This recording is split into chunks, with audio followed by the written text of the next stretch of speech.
A mysterious disappearance. She hadn't been contacted on the phone for almost a week. And two best friends sharing a secret. She said Pat was dead. Then one tells, and the other is hell-bent on the ultimate revenge. Who would imagine a defendant tries to order up a hitman like she's ordering a pizza? Hiring a killer to get rid of the only witness. But her friend has a surprise of her own. A little bit of a beating before we got to this point. She'll have duct tape over her mouth. This hit is staged. Now who's stinging whom? Picture perfect. Plus, we spent days, months, years looking over our back. A Little League coach and the stalker terrorizing his family. You all better watch your backs. But the real shock was who wanted them out of the game. I could feel my knees starting to shake. Killing with and the best friend with looks, charm. Your hair is so beautiful. Oh, I love your dress. And a whole lot of stories. She said that her dad would give her thousands of dollars when she was sad. But there's one thing she left out. She is a professional liar and a thief. Now the chase is on to catch her before she fleeces someone else. First, a shared secret with life-altering consequences. But when one friend decides to tell, the other one decides to get even permanently. As Matt Gutman first reported in 2015, that's only the beginning of this story. For any predator, this lush vegetation, camouflaged by murky brown water at the very end of the Florida Everglades, is exquisite terrain, especially to dispose of someone you just killed. This may look like the site of a bloody murder scene, but hold on, folks, this is not what it seems. And what is about to happen to the victim is the key to a twisted tale of betrayal and revenge. It is one of the craziest and bizarre murders I've ever studied. All right, so Augie, let's come over here. See, these guys are not from the coroner's office. They're an elite squad of Broward County Sheriff's officers called the Viper Unit. They've given 2020 unprecedented access to this elaborate sting designed to foil a murder plot against this woman, Maria Calderon, who's just become one of the walking dead. How's it feel to rise from the dead? To understand the story of this photo, start by taking a look at this photo. That's Maria back in happier times with her bosom buddy, Jacqueline Luongo. We've got for each other, yes. I guess it's not so common that someone who cares for another person would want them dead. That must hurt. Yeah. Maria makes ends meet by working in a restaurant, but Jackie is having money trouble. That is, until she makes a special arrangement with this woman, Pat Vivieros, one of the countless retirees who decide to live out their golden years in the sun-drenched splendor of South Florida. She was very funny and loving. She loved animals. If you ever needed her, if you were in a jam or whatever, she would be there for you. But Pat needed help getting around. She agreed to let her friend Jackie live with her in exchange for some occasional driving. At the time, it made sense. They were friends, and besides, they both loved dogs. Pat was living off her pension and an annuity from a life insurance policy worth $50 grand. She'd swing by the local bank to pick up her regular checks, and police say when Jackie figured this out, visions of money and murder started dancing in her head. When you have no money, no apartment, no gas for your car, $50,000, in her opinion, was worth more than Pat's life. She exchanged Pat's life for $50,000. Then in August 2014, Pat Vivieros disappeared. She hadn't been contacted on the phone for almost a week. But wait, a woman matching Pat's description is later seen at this bank trying to cash Pat's most recent check. Then, for reasons still unknown, Jackie has a revealing conversation with her old friend Maria. She said Pat was dead. Pat was dead? Yes. Did you realize it was a confession when she told you? Yes. Why did Jacqueline spill the beans to Maria? She thought she could trust Maria. But if Jacqueline thinks her friend is loyal enough to help her get away with murder, she's profoundly mistaken. Instead, Maria calls the cops, telling them Jackie can be found behind the wheel of this banged-up Toyota Solara. Pretty big break. Yeah, it was.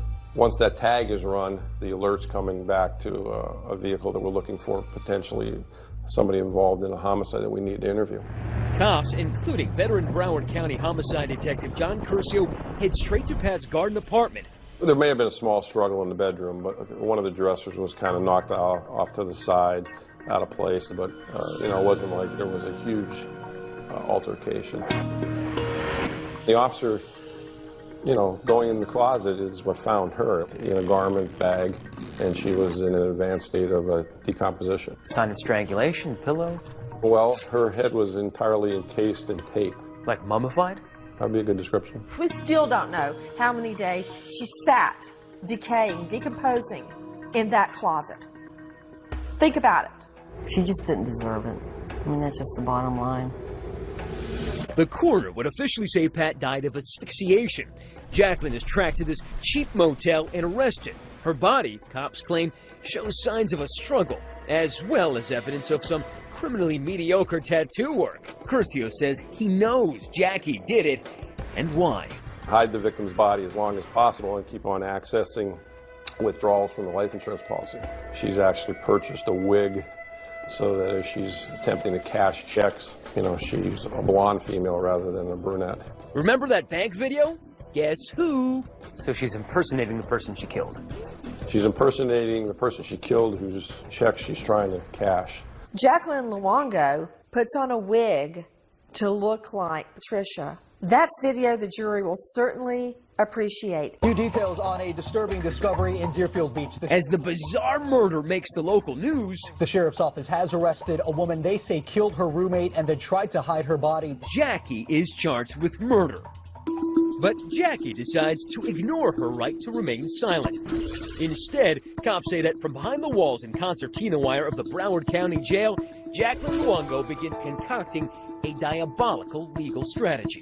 She was actively soliciting within her cell a group of people. Does anyone have anyone who could help me remove a witness? Craig Brown runs the Viper unit. He says one of their jailhouse informants has tipped them off. Jacqueline is planning another homicide. I feel like you'd want to keep that kind of thing secret. You'd be surprised. You'd think that, but you know what? There's got nothing but time, and our suspect in this case was actively seeking to anyone who would listen. Hey, do you know anyone who may be able to help me take out a witness? That witness? Who else? Jacqueline's old friend and confidant, Maria Calderon. What could possibly cause this woman to want you dead so badly? Because in her twisted mind, she thought that with no witness, there was going to be no case and she can walk out. Now the Viper unit swings into action, and the sting is on. Hello, this is a free call from an inmate at North Broward Detention Center. The informant puts Jackie on the phone. She thinks she's been hooked up with a bona fide hitman named Neil. At lunch, no less, enjoying some of South Florida's best conch chowder. What's up, Jackie? Hey, Neil. Hey, how's it going? Just hooked you up. But this guy's really one of Craig's guys. That's why we can't show you his face. You said you want to call somebody? Yeah. Well, what I wanted to talk to you about first is that I had some money in my property. As Neil finishes his meal, the caller orders off the menu. One dead Maria Calderon served cold. The negotiations begin.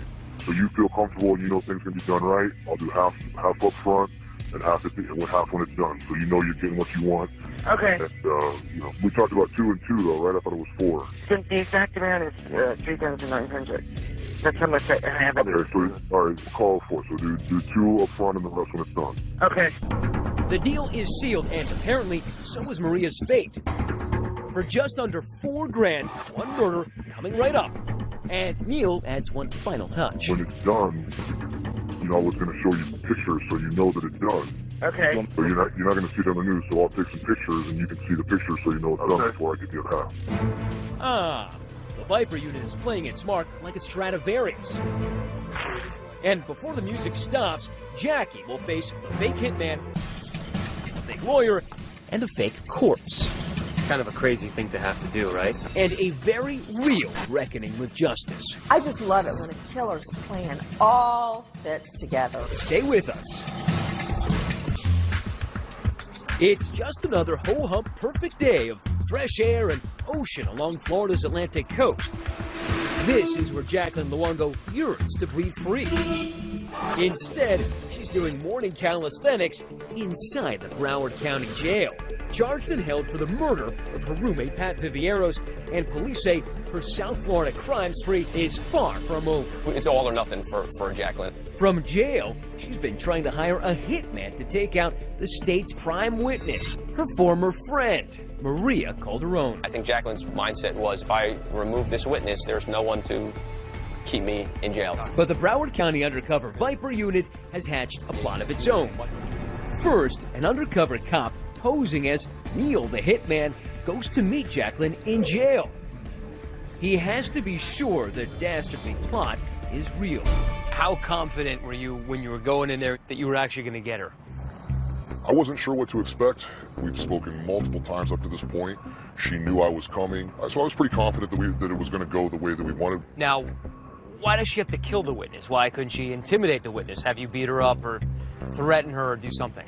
Initially, she talked about that, just sending a message telling the witness not to testify, and then she decided that that wasn't going to work for her. She needed to do more, and she changed her mind and said that she wanted the witness completely eliminated. When I leave you here today, it'll be the last time I talk to you until it's done.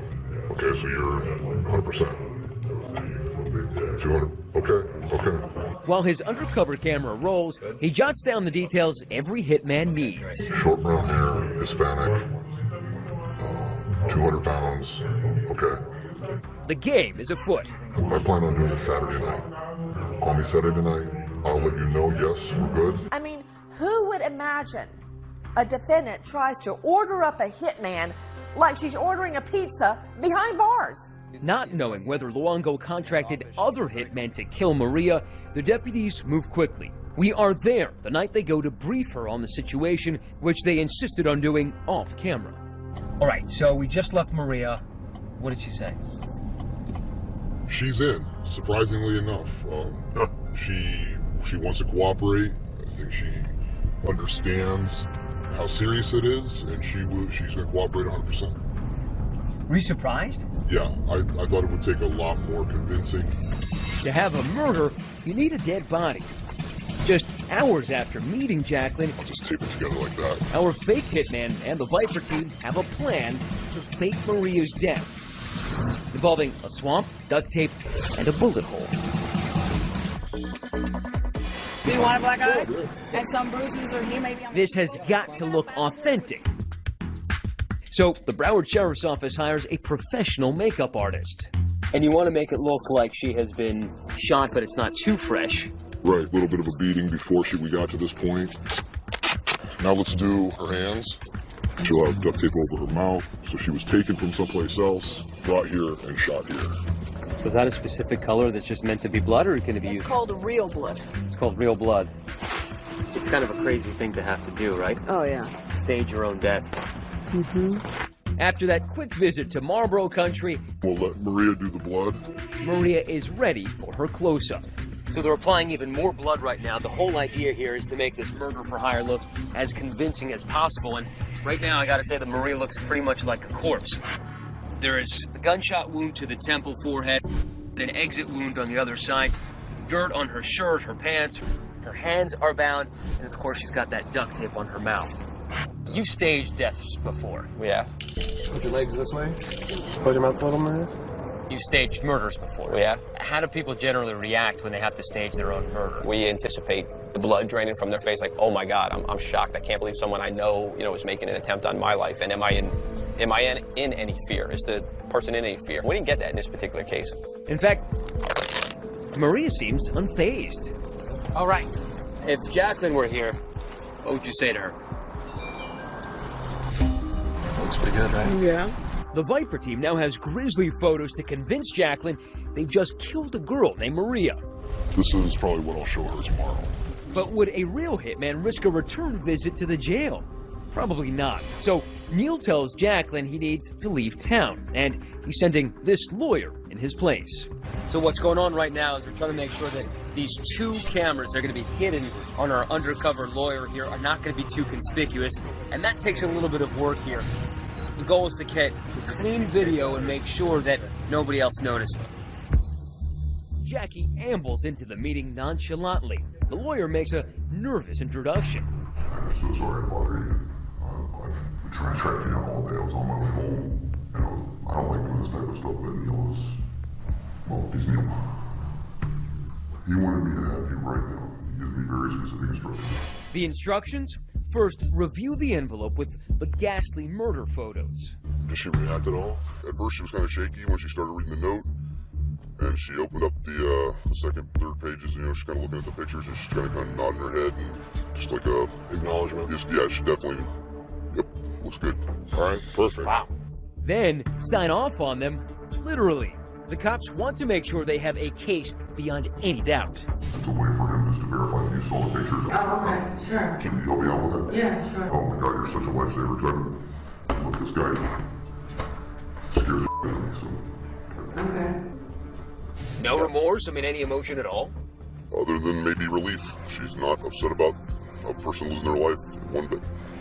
Alright, so I wrote her name on all the pages. No visible signs of being upset at all. I think that's what's most shocking, is that she looked at those pictures, which are totally grisly and gory, right? A person who was shot in the head being held by her hair.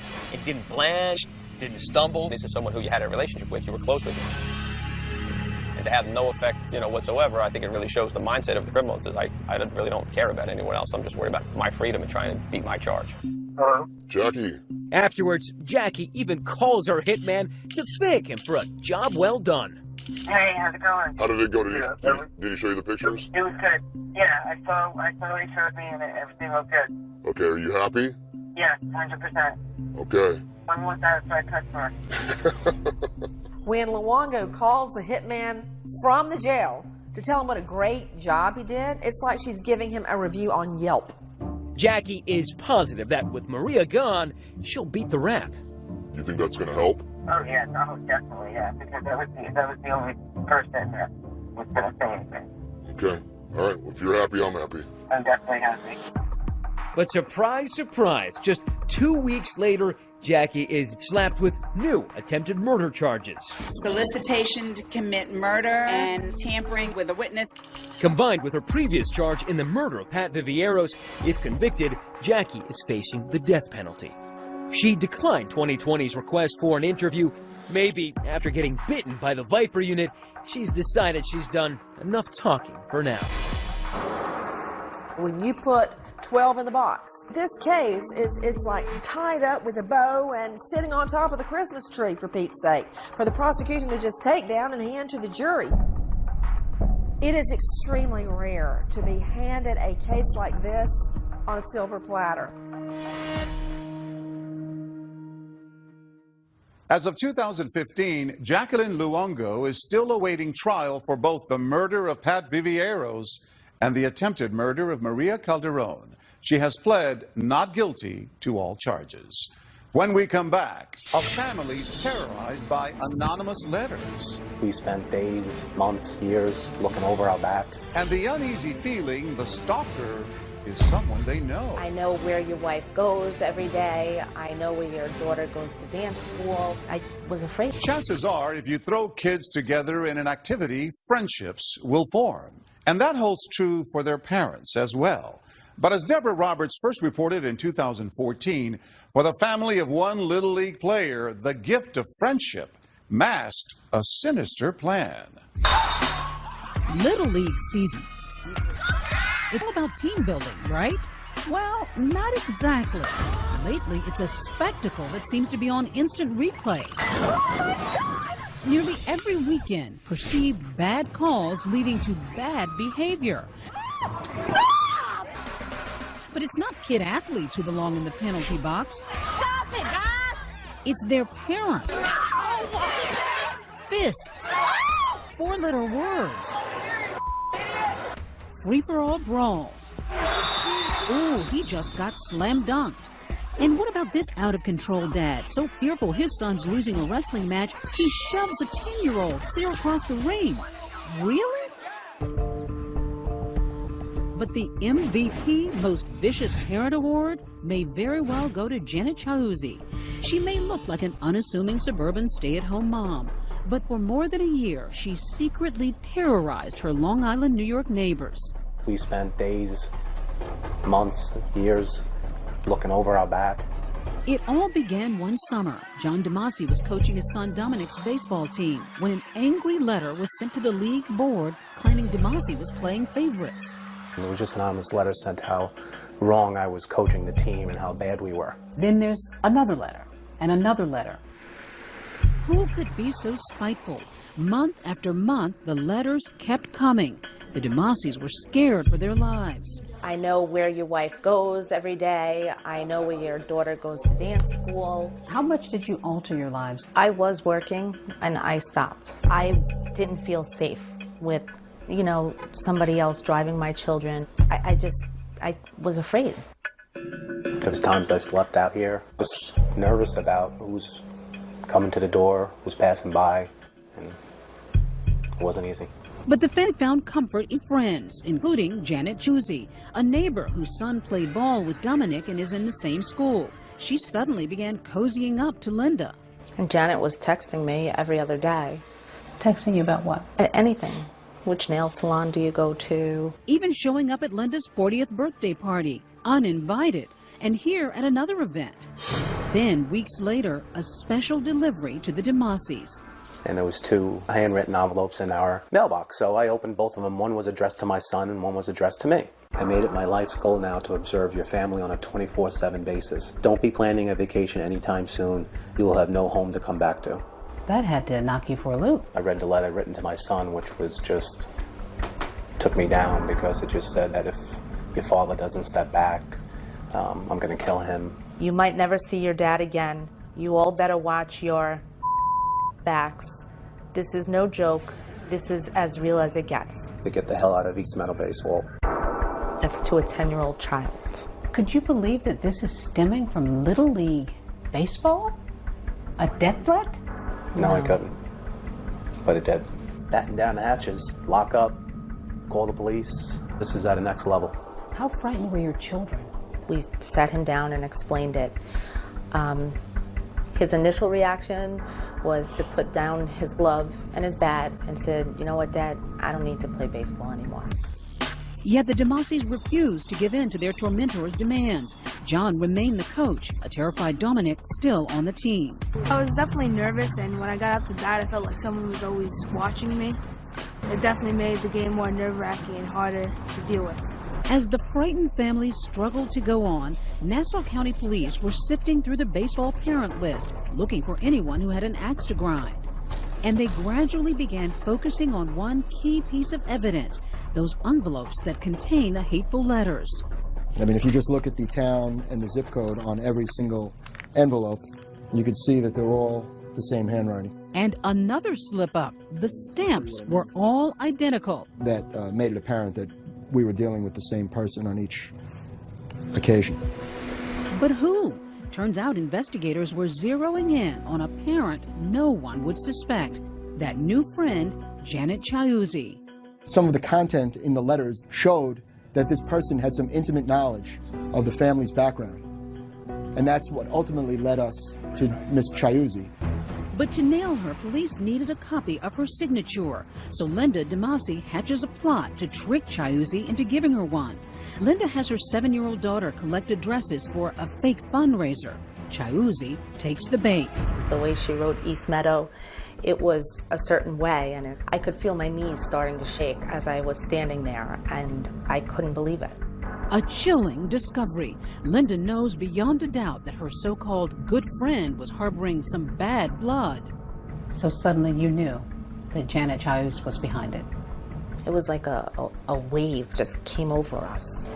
48 hours later, police matched the samples.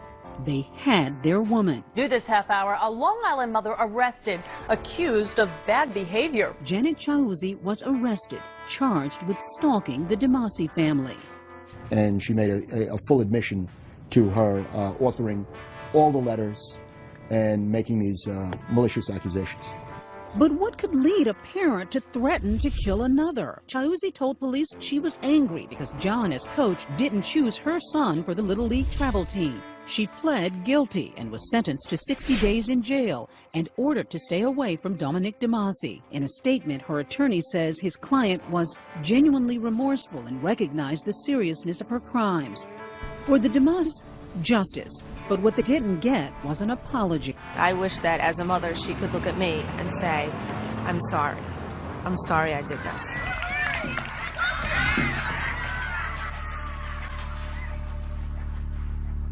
Janet Chiuzzi was released from jail after serving her sentence. Up next, BFFs. They party together, shop together, share everything. She told me that her mom had just died. But this friend was sharing a lot more than she knew. She stole my social security card, debit cards, and $13,000 cash. Setting out to catch a thief, she got their trust. Then she was suspected of getting pretty much everything else. Money, credit cards, even a passport. That's what a slew of young women say about the woman they thought was their BFF. In 2014, Chris Connolly followed her on the run over months and thousands of miles, leading some to ask, with friends like these, who needs enemies? Can we just pretend? Seems like few could set it off in a club like 24-year-old Vichka Lee. To be more than just friends. Over the top for everything. Rocking a micro mini with looks to thrill. A lot of crop tops, tight pants, sexy. The woman who called herself V enjoyed life on the dance floor. She loved dancing, drinking. At hotspots in and around Portland, Oregon. She likes attention. She liked to stir stuff up, right? Yeah. V's relentlessly over-the-top attitude had its offbeat appeal for young women like Sonia.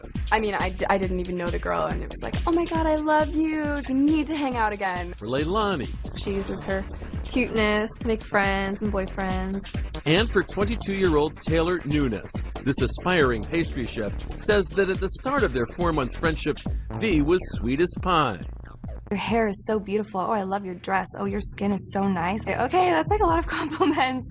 Away from the bright lights and loud music, Taylor and others would come to suspect that V was a serial identity thief and that she and her famous duck face liked to stick her pals with the bill.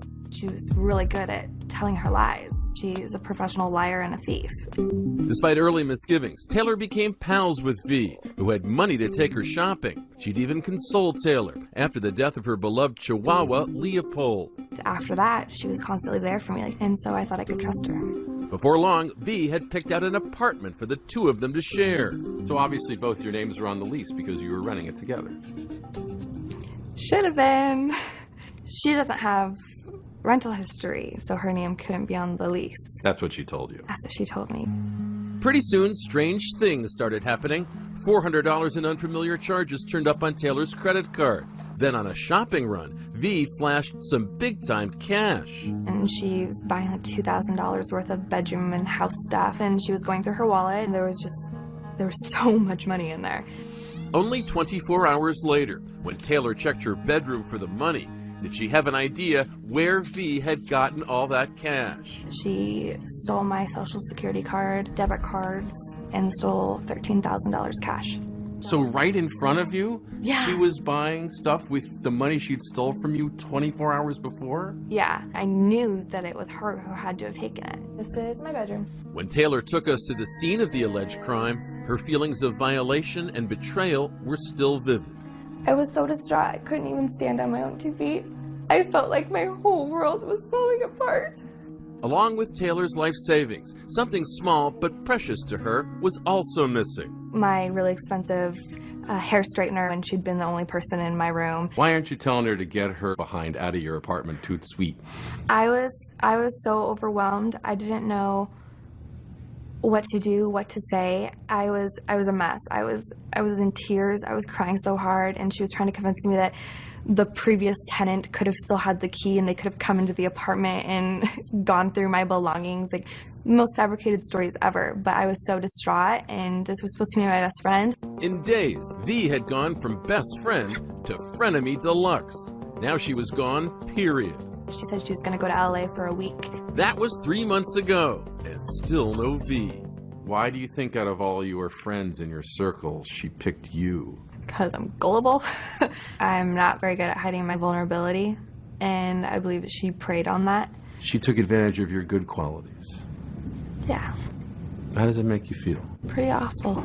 Like, it doesn't necessarily pay off to be nice.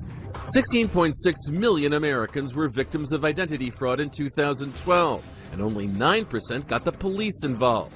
But Taylor did. Do you think V qualifies as a friend? Yeah, she's absolutely a friend of me, because she is your friend and then absolutely your enemy. In addition to the cash she took from Taylor, she also stole Taylor's credit card. Detective Patrick Altier picked up Taylor's case, spearheading the investigation into V's activities. His check of open cases showed that this wasn't the first time V had been accused of putting her pals through the spin cycle. She sought out a certain type of person, became friends with that person, and then would victimize them a little bit over time before doing something to cause her to cut ties with that person and leave. We were best friends. We hung out every single day. 25-year-old Leilani Gutierrez says she and V were also BFFs once. Not for months, for years. She was even a guest at her wedding. She was very bubbly and very positive all the time. Anytime you had a problem, she was always there to listen, and, you know, she'd always, you know, answer your phone, always be there. You tell her, you know, something is wrong. She'd always come over to your house. Then something snapped. After 6 years of friendship, V blew it all in one 36-hour spree, swiping Leilani's passport and credit card, she says, after they'd gone shopping together, and then going buck wild with it on her own. Some clubs, cab rides. She tried to buy airline tickets. On your credit card? Yeah, 13 airline tickets. Did you ever blame yourself? Did you ever think, oh, I shouldn't have left that out, or oh, I shouldn't have? Well, why should I blame myself? It's not my fault she's a thief. I mean, maybe I should have, I don't know, been suspicious of my own friend, but then that wouldn't have made me a very good friend either. You've spoken to her since? Nope. 23-year-old Sonia Cecil remembers V laying it on with a trowel. She was rich. She was studying pediatrics. She had basketball star Jeremy Lin reading her biblical verses. She's actually telling you these things. Yes, and I really hope it's not true. He knows better than that. When Sonia couldn't find another roommate, V moved in. The rent? Yeah, about that. V ditched months later, leaving $3,600 unpaid. What happened to that friendship? When you think that your friend is lying to you for an extended period of time, I mean, it just dissolves. This is all of her bedding. To help track down her former friend, Taylor went from victim to crime fighter. At Detective Altier's request, even getting V on the phone. Taylor was an amazing person to work with as far as victims go. Taylor confronted V about the credit card. She admitted to everything for that. But when Taylor couldn't lure V back to the apartment where she'd be arrested, she went public, like for this report on local news in Portland. Deputies need your help finding a young woman who weasels her way into friendships just to steal thousands of dollars. I don't ever want anyone else to feel what I had to feel. She stole my trust. She broke me. She could be doing this right now. Probably is. It needs to stop. With V on the run, we brought these three women together, now united in their crusade against V. But even with the law on her trail, V couldn't stop Instagramming her whereabouts and her crop-topped, cut-off physique. This is her at the Hollywood sign. How about this picture from Las Vegas? Her hair color keeps changing. We have all these pictures of her. They haven't caught her yet. How's that possible? Because I think it's just someone else to come forward and say, hey, she's staying with me right now. You think someone else has to go through what you went through or what Leilani went through? It doesn't matter because it's all too late. She's one step ahead of the game every single frickin' time. When we come back, who is V? Her sister reveals the family secrets and a stunning break in the case. She was in LA. Some girl called in a tip. You'll see it all as it happens next. Scenes from A Life on the Lam.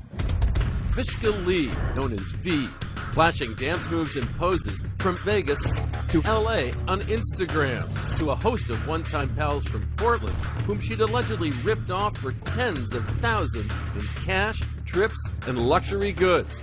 Happy Halloween, suckers! I stayed home on Halloween because I was too upset because of her. Because I couldn't face going out because I hate her so much.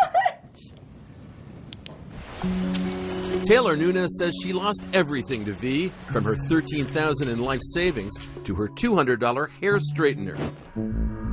But Taylor fought back, setting up a Facebook page dedicated to finding V and getting Detective Patrick Altier to look for V in Portland, Las Vegas, even Los Angeles.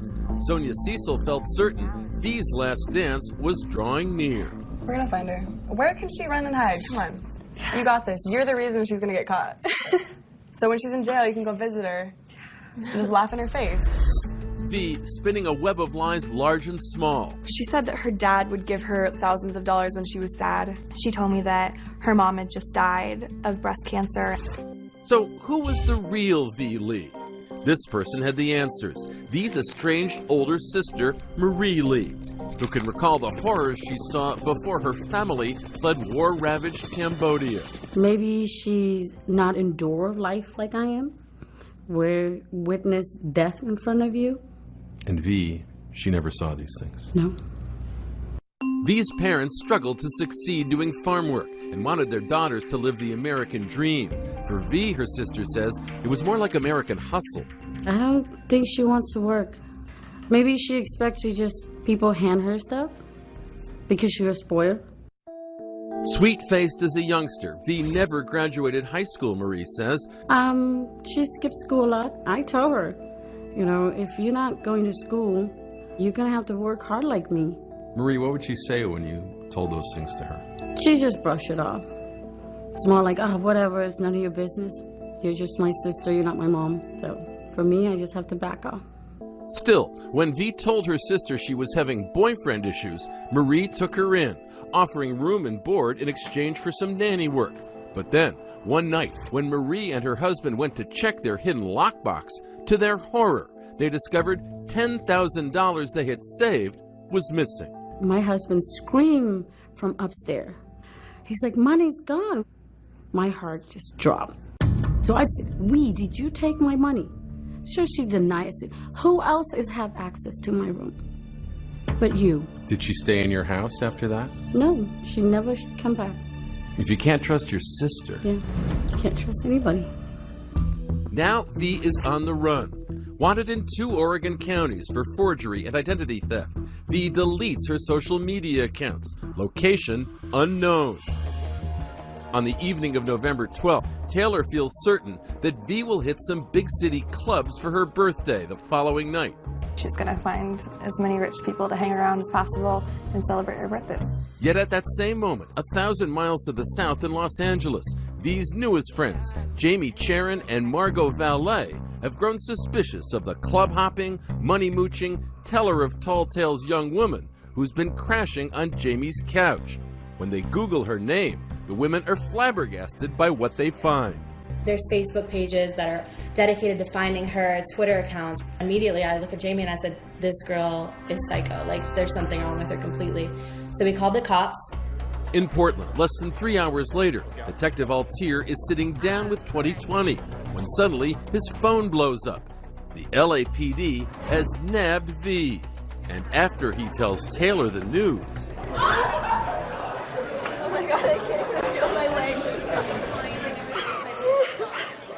Months of pent-up emotions are at last unleashed. We did it! I thought this wasn't gonna happen. I did it. I got V. Lee arrested. I can't believe it.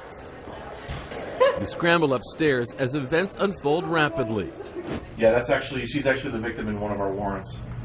V, you messed with the wrong girl. It's a pretty spectacular night, isn't it? It's great. I'm happy for Taylor. Hi, this is Taylor. Then a phone call from Portland to LA.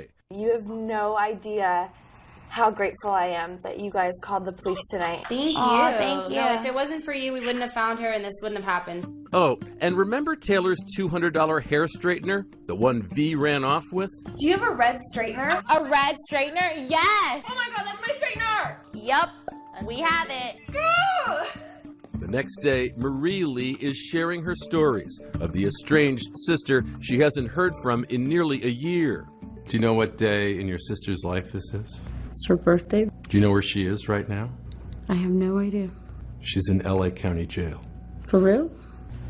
She was arrested last night in Los Angeles. Oh my God. She has to pay for what she did. She needs to admit it that I need help. There's no excuse. We're gonna have so much fun carrying this up 3 flights. And with 2020 footing the bill and Detective Altier's okay, A box from LA arrives at Taylor's house. Taylor, Leilani, and Sonia sort through it for their stuff. And sure enough, there's the item that means so much to Taylor. Look what we got, ladies! Is that your straightener? That's my straightener! These are the shoes that V bought with my credit card and was wearing around in my house. But however V might have preyed on their openness and vulnerability, these young women weren't afraid to make some new friends. We'll toast to V for our new friendship and group hugs.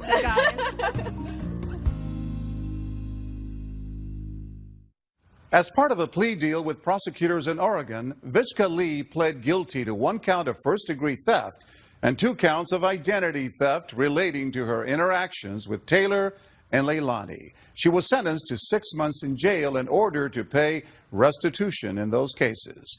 Authorities say that as of 2015, no other alleged victims have come forward and no other charges have been filed. Taylor and Leilani, meanwhile, remain close